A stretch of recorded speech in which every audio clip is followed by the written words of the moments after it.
করতে কিছু হবে না, গতকাল আবার অন্যদিকের একটু কাজ সারবো। চিকেনগুলোকে রাত্রিবেলা কালকে বার করে রেখে দিয়েছিলাম, সুন্দর বরফটা গলে গেছে।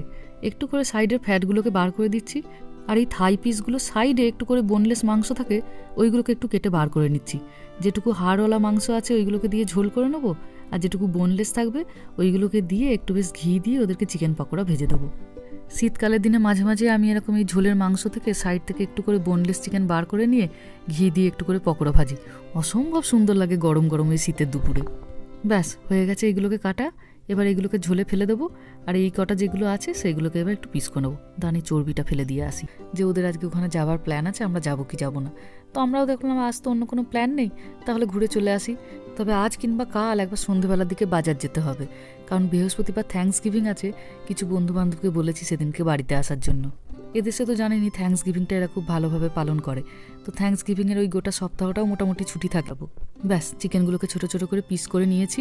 এবার যে প্রতিদিনের মশলাগুলো থাকে, একটু হলুদ গুঁড়ো, একটু জিরে গুঁড়ো, একটু গোলমরিচের গুঁড়ো, একটা গোটা ডিম, আর একটুখানি আদা রসুনের পেস্ট, অল্প একটু নুন আর একটু কর্নফ্লাওয়ার দিয়ে এবার ভালো করে মাখিয়ে নেবো।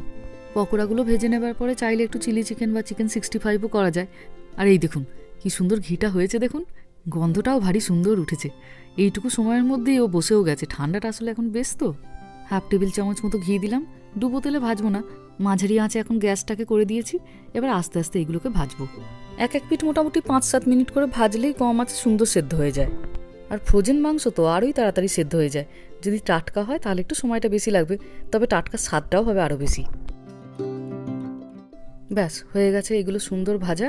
এবার এগুলোকে তুলে বাচ্চাদেরকে এখন খেতে বসাই। আজ আর সস দেবো না, ঘি দিয়ে ভাজলে আর সস দিই না, তেল দিয়ে ভাজলে একটুখানি সস দিই। আর এদিকেও চিকেনটা মোটামুটি হয়ে গেছে।